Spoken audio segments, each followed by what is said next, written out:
नमस्कार, आप देख रहे हैं वीटी न्यूज़ बिहार और मैं हूं पंकज भट्ट। सत्ता की सिंहासन पे आखिर कौन? इस कार्यक्रम के तहत आज हम आपको एक ऐसी शख्सियत से मिलवाने जा रहे हैं जो इस देश के ऐसे लोगों में से हैं जिनसे मिलने के लिए, जिनसे बात करने के लिए बहुत प्रयास करना पड़ता है। मुंबई की चमचमाते नगरी माया नगरी से गांव की तरफ की यात्रा करने वाले, अनेकों सीरियल्स, फिल्म्स में बिहार का चित्रण करने वाले, बिहार के समाज के परिदृश्य को रखने वाले ऐसी शख्सियत से आज मैं आपकी मुलाकात करा रहा हूं, जिनको सुन करके आप हैरत में पड़ जाएंगे। और सबसे खास बात यह है कि जो स्थितियां बिहार के चुनाव में होने वाली है, लॉकडाउन को लेकर के, खास करके मजदूरों का जो पलायन हुआ और जिस तरीके से मजदूर तड़पते सिसकते नजर आए हैं, तमाम तरह के बातों पे मेरी बात होगी उनसे, क्योंकि जो व्यक्ति, जो हमारे मेहमान हैं, वो इस कार्यक्रम में शिरकत कर रहे हैं, मुंबई से हैं।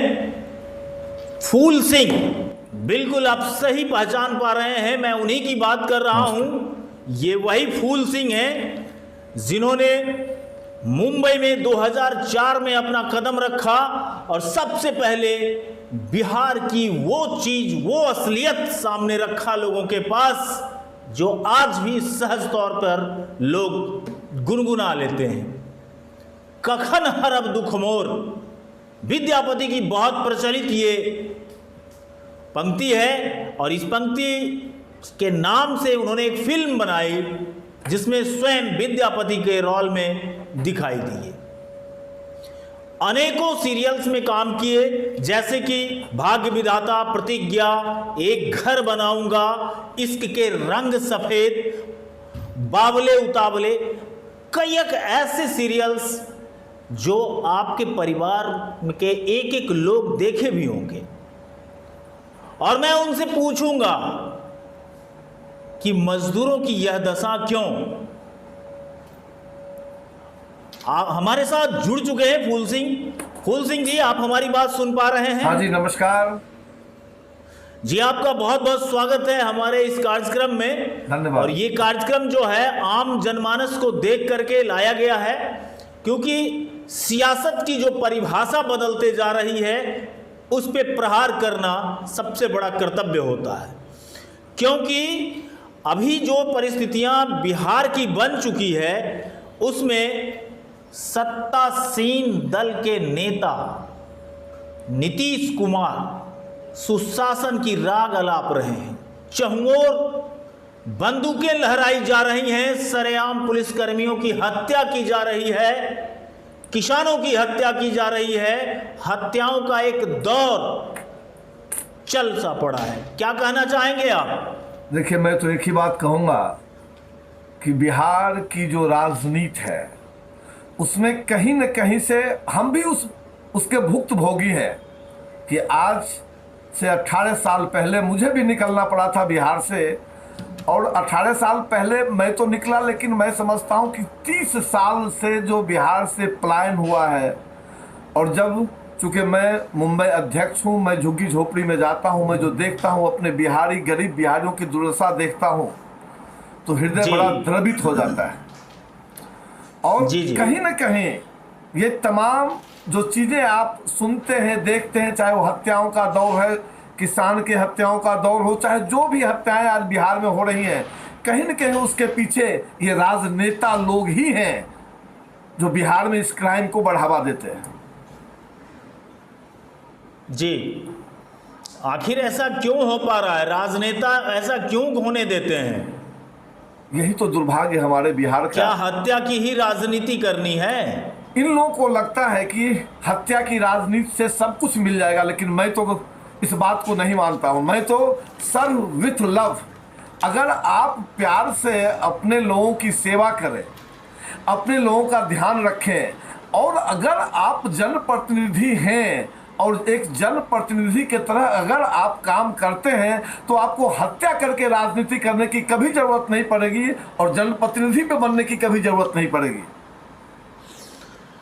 आप चूंकि भारतीय जनता मजदूर मोर्चा के राष्ट्रीय सचिव भी हैं और भारतीय सिने कामगार संघ के राष्ट्रीय अध्यक्ष भी हैं, निश्चित तौर पे मजदूरों की जो दुर्दशा लॉकडाउन में पलायन को लेकर के हुई है, क्या लगता है कि ये किस तरीके की तैयारी थी सरकार की लॉकडाउन को लेकर? कोई तैयारी नहीं थी सरकार की। पहले तो बिहार सरकार कहती थी कि मैं किसी को लाऊंगा नहीं, और जब स्थितियां बद से बदतर हो गई तो उन्होंने लाने का, हालांकि वो लाए नहीं, लोग खुद एक तरह से जब पैदल निकलना शुरू कर दिया, सरकार को लगा कहीं न कहीं मेरी खिल्ली उड़ेगी, फिर उन्होंने कुछ ट्रेन लाने की इजाज़त दी भारत सरकार को। उस ट्रेन से जो मजदूर गए हैं, जिस तरह से बिलखते गए हैं, रोते गए हैं, मैं तो इन आपका बेगूसराय टुडे के माध्यम से बताता हूं कि मैं तो बहुत मजदूरों को स्टेशन तक छोड़ने गया था। उनकी आंखों में अपने घर जाने की जो चमक मैंने देखी, शायद मैं समझता हूं कि अपने पूरे इस जीवन काल में जब से मैं मुंबई हूं, किसी भी मजदूर को अपने गांव, अपने घर जाने की वो आंखों में चमक नहीं देखी जो इस बार देखी। और बहुत लोगों ने मुझसे कहा है कि अब मैं जा रहा हूं, जैसे भी रहूंगा अपने ही गांव में, अब मैं वापस नहीं आऊंगा। जी, मुंबई में चूंकि माया नगरी है और आप उस माया नगरी से बिलोंग भी करते हैं, हमारा ये कहना है कि बहुत सारे बिहार के ऐसे नामचीन आर्टिस्ट वहाँ पे हैं जो खुद को नेता भी कहते हैं। शत्रुघ्न सिन्हा जी का मैं नाम लेना चाहूँगा जी, मैं मनोज बाजपेयी का नाम लेना चाहूँगा। भोजपुरी के भी बहुत सारे ऐसे कलाकार हैं जिन्होंने बहुत अच्छा परचम बिहार का लहराया, वहाँ पे भोजपुरी को जीवंत किया। लेकिन इस दौर में सिर्फ सोनू सूद और फूल सिंह ही क्यों दिखाई पड़ रहे हैं? देखिए, मैंने कहा ना कि ये तो अपनी अपनी इच्छा शक्ति है। हालांकि संवेदनशील कलाकार को तो मैं हमेशा संवेदनशील मानता हूँ, लेकिन जरूरी नहीं कि सारे कलाकार संवेदनशील ही होए। और काम करने का वो ललक, वो जुनून, मैंने कहा ना कि आंख रोए किसी बिहारी मजदूर का भारत के किसी कोने में, मुझको तो बस मेरा दामन भीगा नजर आता है। और मेरी हमेशा कोशिश होती है कि मैं अगर कलाकार बना हूँ, और सिर्फ हमारा परिवार हमारी जिम्मेदारी नहीं है, अगर हमारे पास 24 घंटा है तो इस 24 घंटे में हमारे जो वो गरीब लोग जो हमारे बिहार से जो बाहर रहते हैं, उनकी भी जिम्मेदारी हमारी जिम्मेदारी है। अगर मैं उनके लिए कुछ भी कर सकूं तो मैं समझता हूं मेरा जीवन धन्य हो जाएगा, अगर कुछ भी कर पाएगा उनके लिए तो।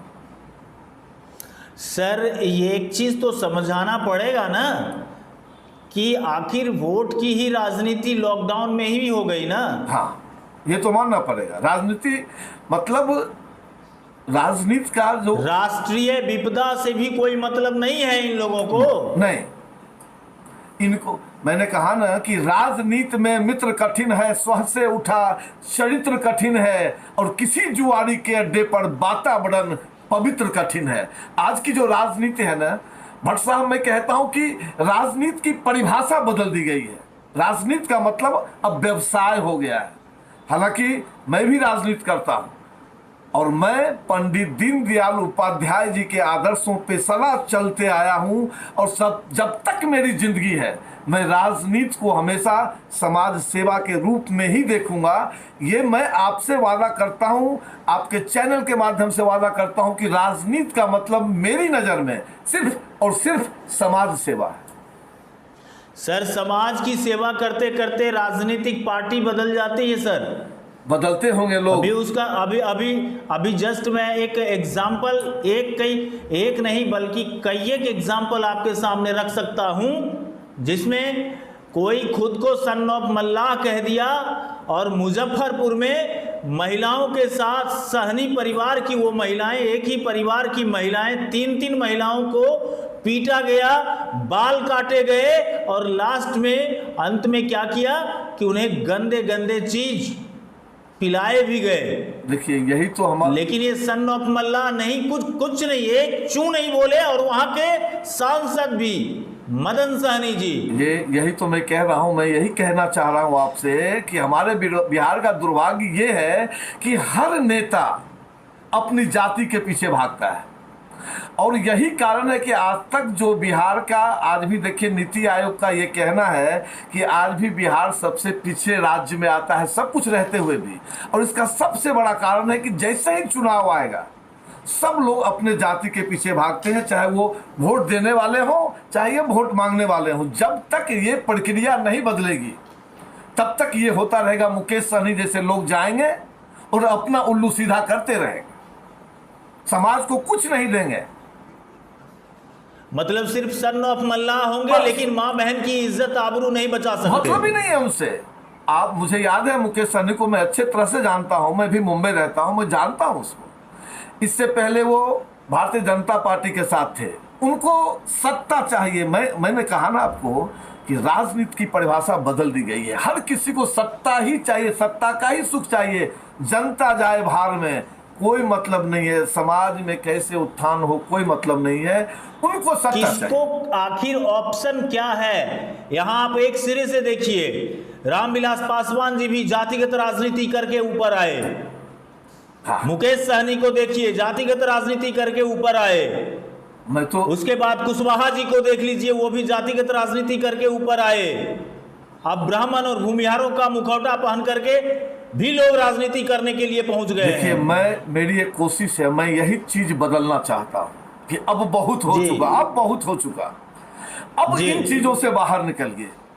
अब ये जातिवाद, संप्रदायवाद, ये सब चीजों से अगर बाहर नहीं निकलेंगे, ठीक है आज मैं कह रहा हूं, कल मैं नहीं रहूंगा, कोई दूसरा कहेगा, लेकिन हमारे बिहार का क्या होगा? मैंने कहा ना कि मेरे अंदर एक वेदना है, एक छटपटाहट है।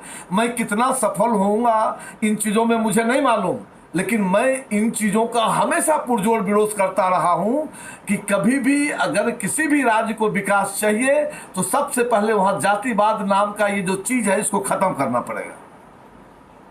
पूरे बिहार में जनगण मन यात्रा करने वाले पूरे कोरोना कालखंड में कहीं नजर नहीं आए। आप मुझे लगता है कन्हैया जी की बात कर रहे हैं।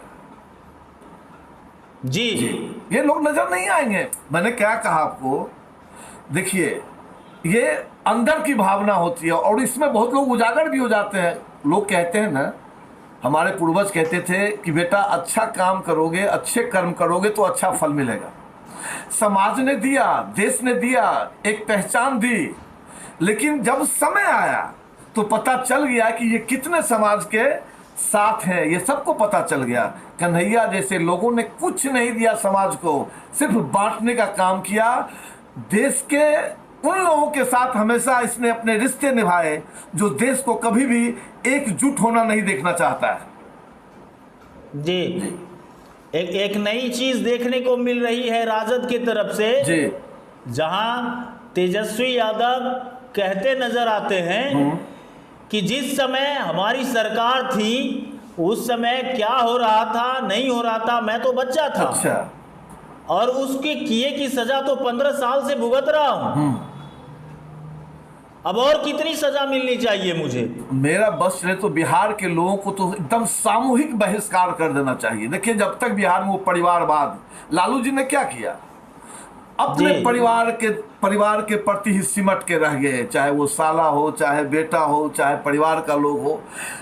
कभी उन्होंने नहीं चाहा कि एक आम आदमी सही में आगे आए। पासवान जी ने क्या किया, पूरी पार्टी अपने परिवार के इर्द गिर्द रखी। कोई 2-4 पासवान बता दे जिसका भला रामविलास पासवान जी ने किया होगा। मैंने बताया ना कि जब जगे तभी सवेरा। आप देखिए, मैं आपको तो दावे के साथ कहता हूं, मेरा ये हृदय कहता है कि शायद अब कुछ न कुछ ऐसी क्रांति आएगी जिससे लोगों को अब लगेगा, जो बिहार जो लोग गए हैं ना पूरे देश से, मेरा आंकड़ा कहता है कि अभी तक मात्र 15-16 लाख ही लोग गए हैं, लोग अभी भी जा रहे हैं। और बिहार के लोग, बिहार से बाहर कम से कम 30 से 35 लाख लोग पहुंचने वाले हैं। और यही लोग इस बार पूछेंगे हिसाब तेजस्वी यादव से कि आपके ही राज्य में, पिताजी के राज्य में मैं गया था, मैं तो खुलेआम बोला हूं अपने मजदूर भाइयों को। मेरे पास कुछ वीडियोज हैं जो आपसे मैं शेयर करूंगा कि जो तुम जा रहे हो पैदल, ये जो तुम्हारे जूते टूट जाएंगे, ये जो तुम्हारे हाथ में डंटा है इसको संभाल के रखना, इस जूते को संभाल के रखना। फिर शिकारी आएगा, जाल बिछाएगा, दाना डालेगा, लेकिन इस बार लोभ से फंसना नहीं। अपने रोजगार, अपने परिवार, अपने आने वाली पीढ़ी की बात करना, और इस बार कुछ न कुछ तो होगा। भट्ट साहब, ये मेरा हृदय करता है, मैं एक कलाकार हूं, बड़ा संवेदनशील व्यक्ति हूं, मेरा हृदय कहता है कि इस बार कुछ तो होगा बिहार में।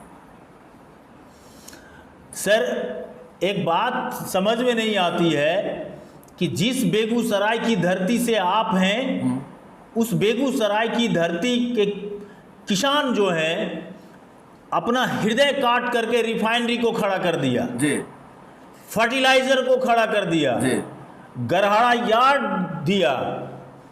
अब एनटीपीसी के लिए भी उनकी ज़मीन जोहर पी जा रही है। बगैर किसी तरीके का कोई बातचीत किए किसानों की जो ज़मीन लेने की प्रक्रिया शुरू हो गई है। आखिर किसान क्यों दे अपनी ज़मीन? क्या जानती है वो अपने यहाँ के रिफाइनरी, फर्टिलाइजर और गरहाड़ा यार्ड के दिए हुए ज़मीन से क्या मिलता है? किसी को ये भी नहीं पता चल पा रहा है कि रिफाइनरी हमारी कहाँ थी और कितना डेवलप कर पाई है। वो तो सबको पता है। मैंने कहा ना कि जो भी सरकारें अभी तक बिहार में आई हैं, उनका मात्र एक उद्देश्य रहा है कि उनका उल्लू कैसे सीधा हो, समाज का भला हो या ना हो, इससे कोई मतलब नहीं। और मैंने कहा ना आपको, सबसे ज़्यादा तो बिहार में किसान ही मरते हैं। आज बिहार के मजदूर जाके हरित क्रांति करता है पंजाब और हरियाणा में, हमारा ही मजदूर जाके वहाँ हरित क्रांति करता है, और हमारा ही बिहार का किसान आज बिहार में जो है सो मरता है, उतना बड़ा फर्टिलाइज जमीन होने के बावजूद भी। लेकिन अब क्रांति तो आएगी भट्ट साहब। अगर बेगूसराय की उस जमीन के लिए आपका ये भाई, आपका ये बेटा, बेगूसराय का बेटा अभी बहुत जल्द आ रहे हैं, उसी लड़ाई को लड़ने के लिए आ भी रहे हैं। लेकिन अब तो राजनीति शुरू हो गई ना किसानों के साथ। कभी अरुण कुमार आ रहे हैं, राष्ट्रीय अध्यक्ष हैं भारतीय सब लोग पार्टी के, आज वो वहाँ मौजूद हैं। फिर आशुतोष कुमार जी वहाँ पे पहुँच रहे हैं। कांग्रेस के लोग भी वहाँ गए हुए थे, लाठी डंडे चले, मीडिया के लोगों की भी पिटाई हुई। आखिर ये आवाज़ दबाने की कोशिश क्यों की जाती है? देखिए, जब क्वारंटाइन सेंटर तक पर जाने से मीडिया कर्मी को रोका गया बिहार में, सिर्फ इस बात के लिए कि उनकी पोल खुल जाएगी। हाँ, ये आप उस अरुण कुमार की बात तो नहीं कर रहे हैं जो इससे पहले वो जहानाबाद के सांसद? बिल्कुल। अगर आप हमसे पूछेंगे तो मैं ऑफ द रिकॉर्ड बोलता हूँ, ऑफ द रिकॉर्ड और ऑन द रिकॉर्ड दोनों बोलता हूँ। हमने अपने जीवन में, पूरे जीवन काल में उतना धूर्त पॉलिटिशियन देखा ही नहीं, उतना चालाक राजनीति करने वाला देखा ही नहीं, जो किसी का नहीं है, जिसका नाम अरुण कुमार है। मैं उनका हमेशा विरोध करते रहा हूं, किसी आदमी का नहीं। वो सिर्फ कभी भूमिहार की बात करेगा, कभी किसान की बात करेगा, कभी उसकी बात करेगा, कभी उसकी बात करेगा। ऐसे ही लोगों ने बिहार को बर्बाद किया है। मैं तो आ रहा हूं ना, अरुण कुमार को घुसने नहीं दूंगा। अगर मैं मटिहानी का बेटा हूं, मैं घुसने नहीं दूंगा। उनकी क्या जरूरत है वहां? अब क्यों आए, पहले क्यों नहीं आए थे? किसी क्वारंटाइन सेंटर में नहीं गए देखने के लिए कि बिहारी मजदूर कैसे, गरीब कैसे रह रहा है? कोई देखने नहीं गया। अब जहां राजनीति होगी वहां वोट बैंक है ना, तो भारतीय सब लोग पार्टी के हैं तो वोट बैंक है, तो वहां जाएंगे। लेकिन लोग अब खुद अवेयर हो चुका है। आप लोगों ने बहुत अवेयर किया है। देखिए, सोशल मीडिया, आप लोगों का जो नेटवर्क है ना, अब बड़ा मुश्किल काम हो गया है कि कोई नेता किसी जनता को जाकर ठग लेगा। लोग समझते हैं हाँ, जब लोग किसी के यहाँ कोई जाएगा ऐसे समय में तो ठीक है, भले उनको सम्मान दे दे, सब कुछ दे दे, लेकिन लोग इस बात को समझ गया है कि ये चालाकी करने आया है। क्या लगता है सर, इस बार का विधानसभा चुनाव किस करवट बैठने जा रही है? बहुत बड़ा बदलाव होगा। देखिए, राजा जब निरंकुश हो जाए ना तो प्रजा को बहुत तकलीफ होती है। हम ये नहीं कहते कि नीतीश कुमार जी ने काम नहीं किया, अच्छा काम किया, कुछ ऐसे अच्छे काम किए हैं वो, जो मैं बाहर में बड़ा अप्रिशिएट किया हूँ इस बात को। जैसे बाल विवाह। जी हाँ, बिल्कुल अच्छा काम तो सर उन्होंने किया है। शिक्षा व्यवस्था में जो आज शिक्षकों की स्थिति देखी जा रही है, आप आइंदे देखते होंगे वीडियो वायरल होता है जिसमें शिक्षक को संज्ञा का परिभाषा नहीं पता। दो काम उन्होंने बेहतर काम किया है, नल जल योजना लाया है, किसी भी नलका से जल नहीं आ रहा है सर। हम दो ही काम से प्रभावित उनसे हुए। एक, जब मैं पहले बिहार जाता था, अब बिहार जाता हूँ, थोड़ा बहुत वो भी थोड़ा 15 साल के हिसाब से आप देखेंगे तो उन्होंने 2% भी काम नहीं किया। 15 साल कम नहीं होते हैं। 15 साल में एक जवान आदमी 15 साल के अंतराल में बूढ़ा हो जाता है। 25 साल का आदमी 40 साल हो गया होगा अभी। तो उन्होंने जो एक सड़क, दूसरा बिजली, इसके अलावा तो शराबबंदी, हम तो भट्ट साहब कहते हैं, एक आदमी ने हमको कहा कि तुम्हारे यहाँ बोलते हो शराबबंदी है, कोई ऐसा गांव नहीं है जिस गांव में होम डिलीवरी नहीं हो रहा है। 5,000 करोड़ का रेवेन्यू खत्म करने के बाद आज कम से कम 200 करोड़ काली कमाई हो रही है बिहार में, सिर्फ इस शराब के लेके।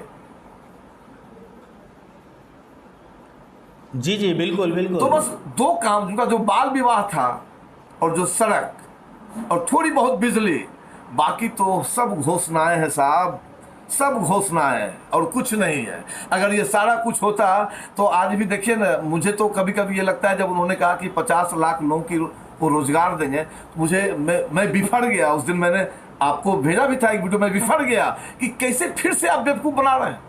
कहाँ से देंगे 50 लाख लोगों को रोजगार? आप बेवकूफ़ मत बनाइए।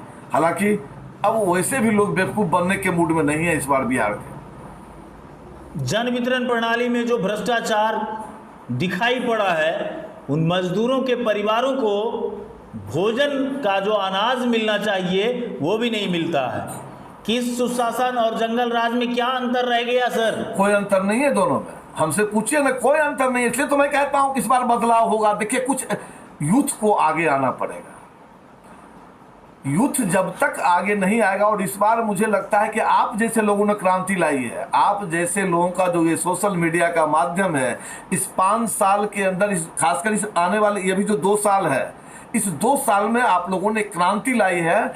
और आप देखिएगा, इतिहास गवा रहा है कि जब जब पत्रकार लोगों ने अपनी कलम उठाई है तब तक क्रांति आई है। और इस बार क्रांति आई है, और आप लोग लाएंगे क्रांति, आप लोग लाएंगे।